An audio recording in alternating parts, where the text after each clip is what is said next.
As the Ondo state election approaches, the Inspector General of Police has issued a stern warning to the Vigilantes and the Amotekuns of Ondo State to desist and stay away from the election throughout the process. Nigerians are now reacting to this order by the Inspector General of Police on why we give such an order. They are questioning the rationale, the motive behind such an order, since all the security agencies will be working towards maintaining peace and tranquility throughout the election. The Inspector General of Police, Kayode Egbetokun, has prohibited the Western Nigeria Security Network, commonly called Amotekun, as well as other vigilante groups from participating in the Ondo State gubernatorial election, in which no fewer than 17 political parties are expected to take part in. According to the IGP, through the force spokesperson, Muyiwa Adejobi, only federal security agencies and members of the Interagency Consultative Committee on Election Security will be allowed to participate in the election. And he also said that the Nigeria Police Force, in collaboration with other federal security agencies, remain committed, vigilant, and fully prepared to ensure that the polls proceed smoothly without any incident, and that all these security operatives uphold the highest standards of electoral integrity. Now, these agencies, he says, will adhere strictly to the guidelines of the Electoral Act of 2022, ensuring that all measures taken align with the principles of fairness, transparency, and order. That's what we want to discuss now.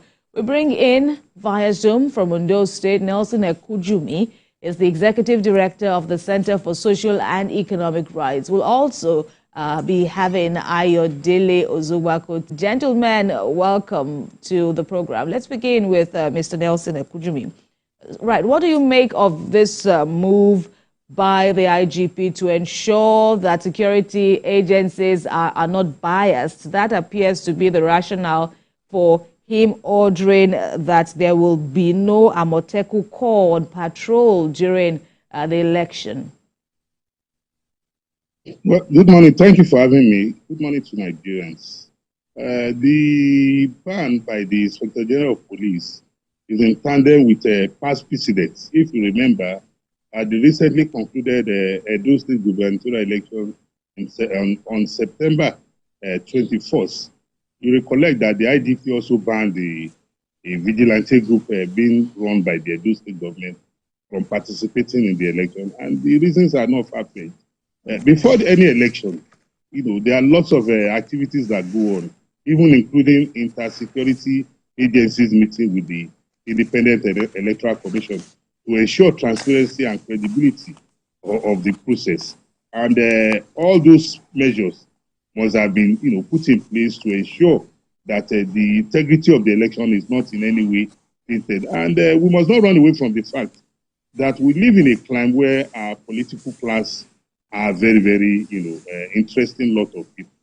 Even when the security agencies are not involved in electoral malpractice or misbehavior, you don't be surprised that if a candidate loses the election tomorrow, the first thing he or she might want to propagate is that, they allowed some security agencies who were not part of the national security network to interfere in the process, and they are the ones that voted in XY voting points, or they are the ones that collated the results. So, in order to ensure the transparency and the credibility of the process, I think I'm of the firm conviction that this ban by the IGP is in tandem with the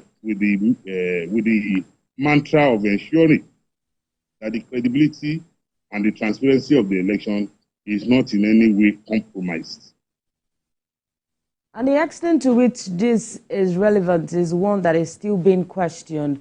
I mean, considering how it happened during the Edo State election. So talk to us about whether this actually does more harm than good, considering that this is a security network that understands the terrain of the state and are possibly able to manage the situation if it gets out of hand? Well, I beg to disagree with you. The security in Edo State was top-notch. Any rational and unbiased mind will attest to that fact. Where we had with the deployment of the security agencies that were not visible before election, only on the day of election, except if you have ulterior motives. That is when you will be threatened. I was in Edo State, and even Edolites came out and said they never knew that their good boys, in quotes, have masters. That it was like because of the security deployment, the good boys in Edo State went, on a compulsory leave, that maybe they will resume after the election. But all the boasts before the elections disappeared into thin air. So when you are talking about knowing the terrain, don't also forget that there's an Ondo State Police Command that is put by the Nigerian police of people of Nigerians who are resident in Ondo State. And even though security operatives will be deployed from neighboring states, the deployment, the mobilization will be done by those on ground. So, and like I stated earlier on, elections security is not just planned a week or on the day of election. A lot of meetings have been held. As we speak, I can tell you for free that INEC has even met the political parties several months ago, several weeks ago. So that tells you clearly that the program for the election has been put in place, has been tailored towards an end. And for you to now involve an agency or somebody who was not part of your planning, don't be surprised if anything goes wrong. One of the parties could say you compromise the protest entrance. So it is not out of place, and what the IGP has done. Yeah. Hello. Yeah, hello, Mr. Kujimi. We can hear you. We can hear you. But can you just wrap up that thought now so we come over to get some more answers from Ayodele Ozugbakum? Yes, like I told you, the greatest security for the election are the people of Ondo State. And so long as the people are on ground, they themselves, when they see the security operatives on ground, they will all collectively will provide the security no matter where the security operatives are coming from. So the issue of locality does not, even though is germane, but with regards to elections in Nigeria, you and I know very well that even some days before election, we see the IGP deploying heads of agency, head of his personnel stationed in some locations in order to ensure transparency and credibility. Because the whole essence of the election is to ensure that whoever wins clean and fair, and whoever loses clean and fair, so that people will not come up and allege compromise from the security agencies. All right, Mr. Kujimi, let's put you on hold and come over now to hear from Ayodele Ozugbakum, who is also live for us in Ondo State. So, Ayodele, with this announcement by the IGP and, of course, with security a paramount issue, as always, what's the impact of the announcement that Amotekun, Corps, and other related units will not be functioning during the election? What's the impact of that from what you're seeing in Ondo right now? All right, Chami, I think it's clear from the Electoral Act, as amended, our Electoral Act that guides the conduct of election, that guides the Independent National Electoral Commission in conducting election. There is the only statutory body recognized officially in the country to conduct any election, to serve as security to the Independent National Electoral Commission is the Nigerian Police Force. That's the #1 body. Any other sister agency partnering with the Nigerian police and everything, that will be the official security agencies we have in Nigeria. Like the IGP had said, if there's going to be deployment of over 30,000 policemen here in across 18 local governments in Ondo State. But what we're saying here is that he has said that it's going to be complemented by men of the NSCDC, Immigration Services, Customs Services, and everybody coming together, not a local arrangement that is seen, that is not recognized by the federal government of Nigeria. So the issue of Amotekun being on duty on Saturday, it's a no-no. They will not be allowed. They will not even be accredited, because even policemen that are going to be accredited, not ordinary, all policemen across the country will be accredited. They are going to go through the process of accreditation from the Independent National Electoral Commission, and they must have their tags. So registered, even journalists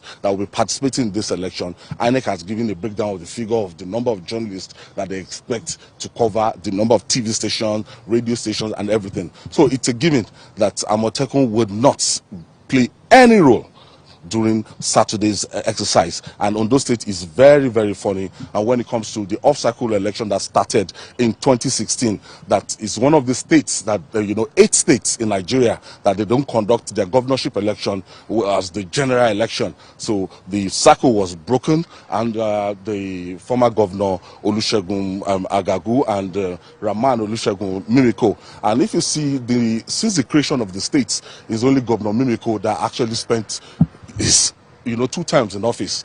Every other governor that have been governors in Ondo State, they come for their second time. Somehow, military coup d'etat, they don't make it. Some will die in office, and as you have it, Aketi Akeredolu, the deputy governor, his first-time deputy governor, is now the candidate of the People's Democratic Party. The second-time deputy governor is now the candidate of the All Progressive Congress. And talking about the 17 candidates that are going to be filing out to wanting to occupy their Alagbaka seats in Ondo State, I can tell you that you just have 2 prominent parties. A lot of people have narrowed it down that it's going to be a straight contest between the All Progressive Congress and the People's Democratic Party. But other parties are also saying, yes, we have right to have a voice. The Labour Party, with their presidential candidate, was all about town yesterday, Peter Obi, and the number of people that came out, to visit Peter Obi, to greet Peter Obi, and he's saying the story that, Labour Party is still a force to reckon with. As part of the force to reckon with, we have another party that the youth, YPP. YPP is saying that, look, it's not about the All Progressive Congress, the Big Two, or the People's Democratic Party alone. I have the candidate of YPP for Saturday's election. Can we meet you? What's your name, sir? Thank you, Ayodele. Thank you, viewers at home. Thank you, Kemi too. My name is John Otitoloju Akimorele, the governorship candidate of the Young Progressive Party in the Saturday governorship election in Ondo State. Why do you think you can make the difference among the behemoth called APC and the People's Democratic Party? Well, thank you. I know I will make a difference because I put consistency to my conviction, and I put determination to my conviction. And I believe with consistency, impossible is dead. And I believe Ondo State is ripe to witness another era. Now, do you just think it's all about, coming out, taking your nomination form, about your presence in 18 local governments and over 3,999 polling units? Do you have agents there? Are you on ground? I have agents on ground, and, I would say particularly that from what INEC even released, I can tell you that no any party in Ondo State completed the upload for their party agents in all the local governments. And as YPP, even the big parties. Even the big parties. And to us in the YPP, we did our best to have reasonable number. And one thing I want you to know is that Ondo State is in a state of abject and prevailing hunger. There is hunger in this land, and a hungry man is an angry man. There is insecurity, there is low commerce, there is lack of infrastructure. And you could adduce to this fact that you could see a relatively low atmosphere, even concerning election. That shows that the people are not inspired with the status quo. The morale is low. The morale is low. They are not inspired with the status quo. And that is why I believe that as much as we want this change, should we now sit back in our room and think that a change will come to this? So that is why I'm out, and I believe Even where a YPP of this world, my party is not having a party agent, people will volunteer to secure their vote because the status quo must not continue. Talking about the status quo, we have the two big parties. According to the pre-election analysis of an election monitoring body, Yaga Africa, it says that in some local governments, they've started inducing them, the big parties, they've started inducing them with fertilizers, cassava, farm products, and a lot of things. Do you think you have the war chest? Because poverty seems to have been weaponized. Thank you, Ayo. Of a truth, YPP may not have the war chest to compete with a ruling, to induce people, and that is not even our style. We are not to induce anyone. However, I believe that with the current situation on ground, the Ondo State people, they are wiser. Stipends or votes were traded in the last 8 years, in the last 4 years, and we have seen where this has led us to. So I think once beaten, twice shy. So no matter what the inducement, no matter what the incentive now, I believe the people will stand up to their conscience and vote for the new equation in this election. And the new equation, the new factor in this election is the Young Progressive Party, YPP. All right. I share from your optimism. I want to wish you the best of luck in your quest, ahead of Saturday's election. So, Kemi, talking about interests, talking about, the way people will be voting on Saturday, over 2 million registered voters across the 18 local governments.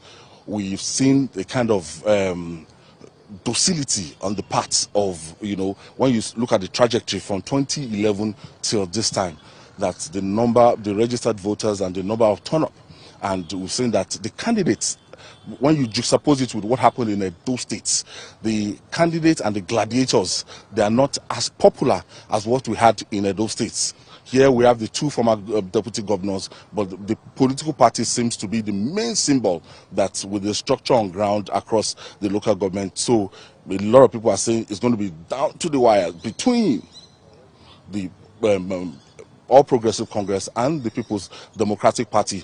And any moment from now, we expect the Chief of Army Staff to also come into town today. He's going to meet with stakeholders and some military guys and ahead of Saturday's election to give a kind of backing to the Nigerian police force in whatever they want to do. And the Inspector General of Police actually said it that, we are going to deploy four police officers per polling unit. When you do the calculation, 4 police officers per polling unit, and we have 3,993 polling units. So the calculation will give you like an excess of 15,000 policemen across the 18 local governments and the polling units in Ondo State, Kemi. Right. The candidate mentioned something. He said that there is a low atmosphere in Ondo as regards preparation for the election. Looking at the mechanisms put in place by the state government, INEC, the security you also mentioned, does it seem like the people are actually not ready to vote in this election? I think because of the situation in the country, I think because of what we have, and a lot of people are saying they seem not to be too inspired from what is happening, the economic situation in the country. I can tell you that even if the candidate of the All Progressive Congress is a deputy governor, he has been going around and with billboards, his posters, trying to reach out to people, the People's Democratic Party, to the candidate. And one interesting thing about this candidate is that it is narrowed down to the southern senatorial district of the states, and the major voting bloc for the state is in the central senatorial district, that is this Akure and Ondo axis. But by consensus, the two major political parties, they've decided to zone the candidacy to the southern senatorial district, that's the Ondo areas. And those areas, there are 2 local governments in Saturday that might be a kind of challenge to the Independent National Electoral Commission. It's the Ilaje Ondo area. Those are 2 local governments.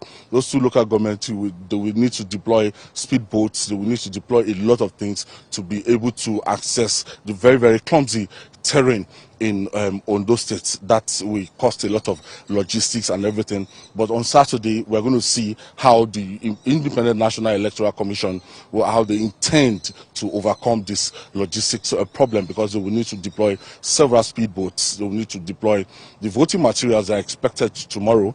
It will get to Akure today. By tomorrow, party agents, security officials, and we are going to be inspecting the sensitive materials, particularly that will be arriving anytime today at the Central Bank of Nigeria. Tell me.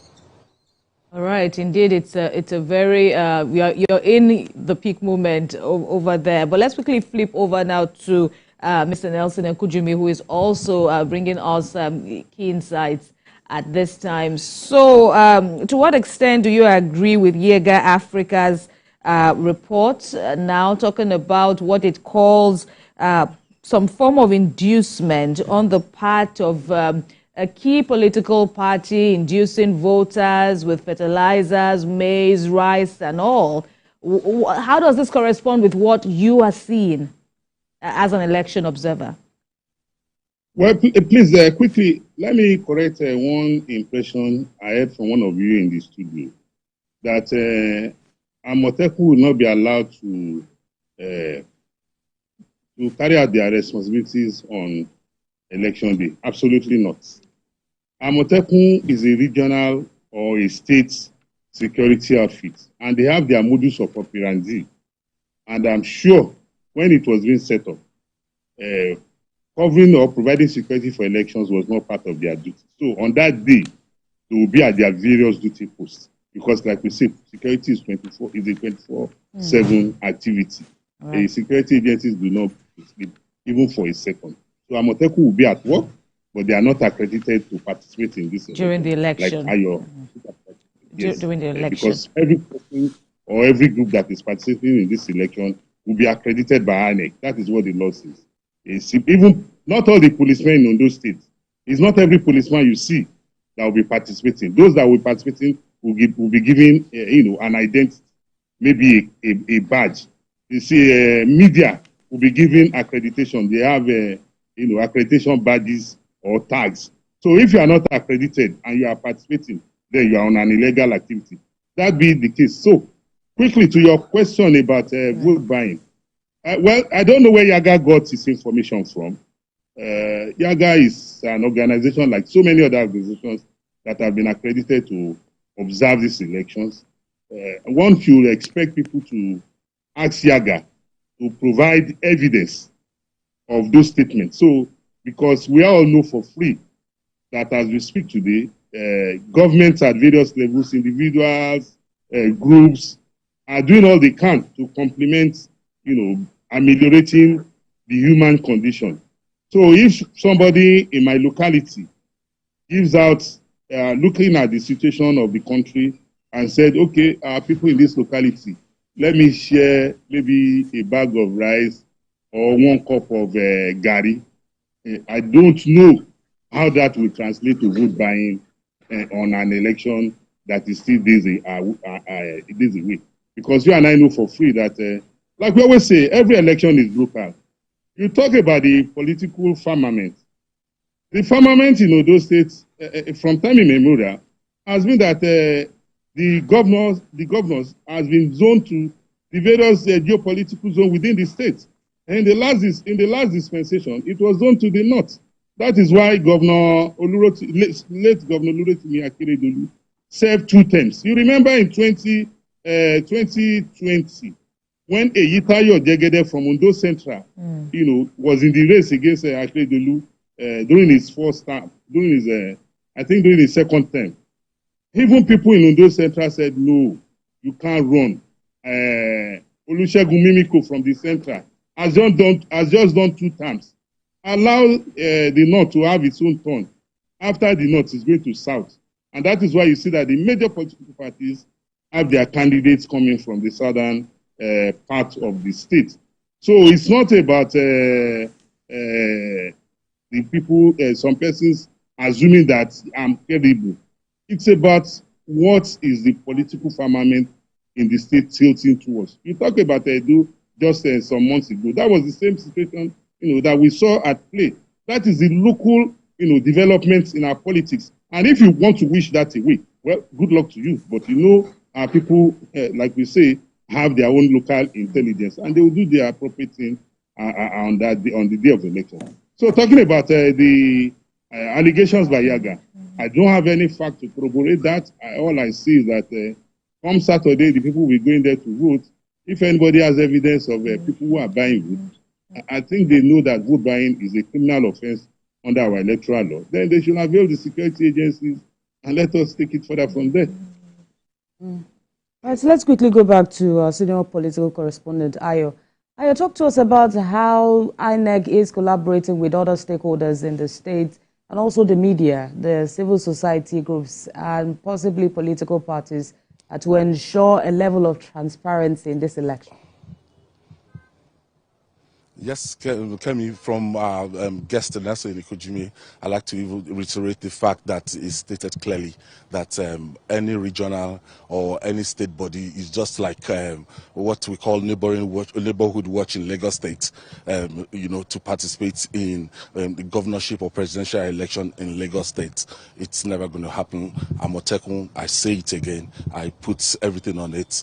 There's a section of the Electoral Act that states that Amotekun will not, it's not recognized. They're not going to be accredited, and anybody not accredited for that election, they're not going to participate in that election. I stand to be corrected. So the regional body, in Southwest regional body, Amotekun, will not be participating in Saturday's election as far as our Electoral Act is concerned. Now, going to the Inspector General of Police and the arrangements they've made with other security agencies, those are the ones that we've been seeing.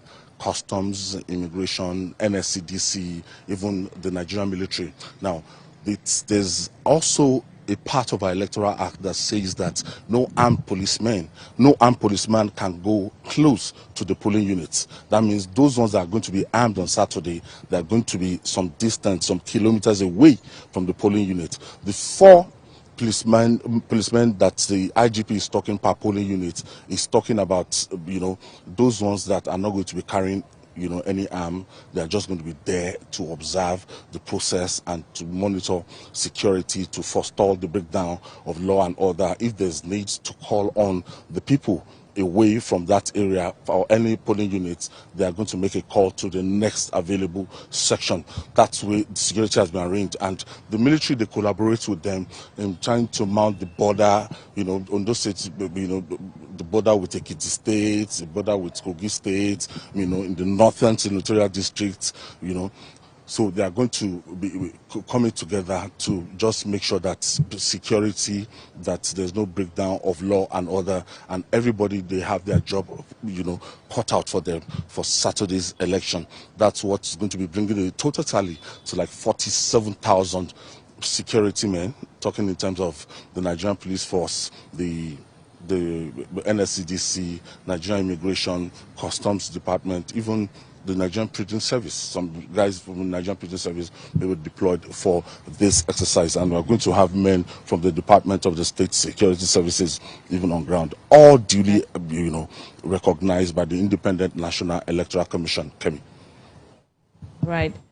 What is he trying to achieve? What is his motive towards such an order? A lot of controversies, a lot of people has also begun to weigh in and dissect and bisect the preparation of INEC regarding the election.